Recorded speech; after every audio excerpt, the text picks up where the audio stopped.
You have probably seen ferns growing in gardens or in someone's backyard.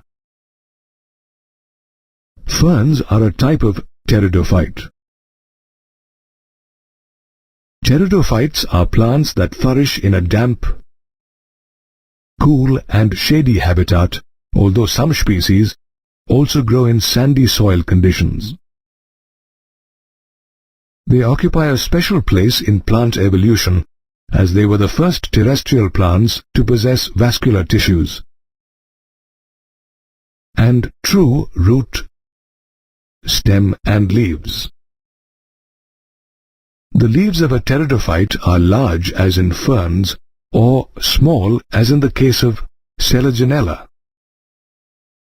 Pteridophytes are widely used as ornamental plants, soil binders, and for medicinal purposes. Based on the organization of the plant body, including the nature of the leaf and location of sporangia, they are classified as Coelopsida, Lycopsida, Sphenopsida, and Pteropsida.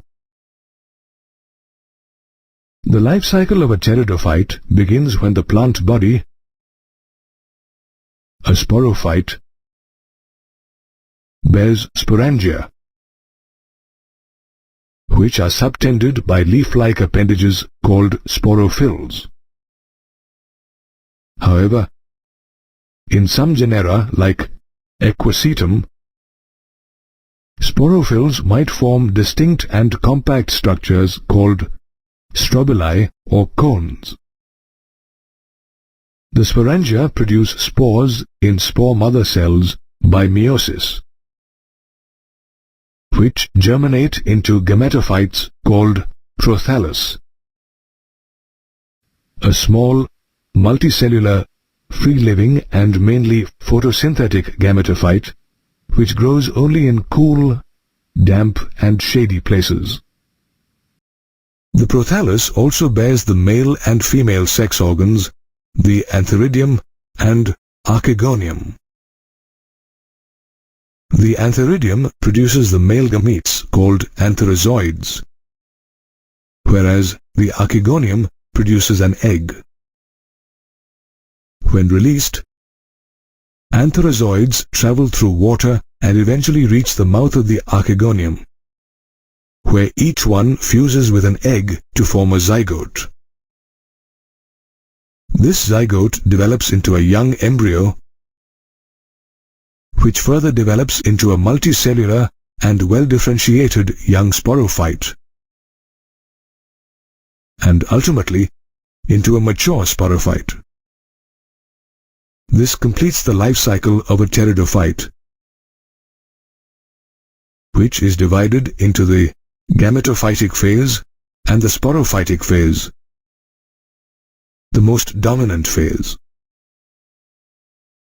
Pteridophytes can be homosporous or heterosporous. Homosporous pteridophytes produce spores of similar kind, while heterosporous pteridophytes produce two different types of spores, large or megaspores and small or microspores. Megaspores germinate into female gametophytes, which produce eggs, while microspores germinate into male gametophytes, which produce antherozoids. The egg and antherozoid fuse to form a zygote, which develops into a young embryo, which then gives rise to a sporophyte. These pteridophytes occupy an important place in the plant kingdom as they were the first plants to have true roots, stems and leaves, as well as vascular tissues.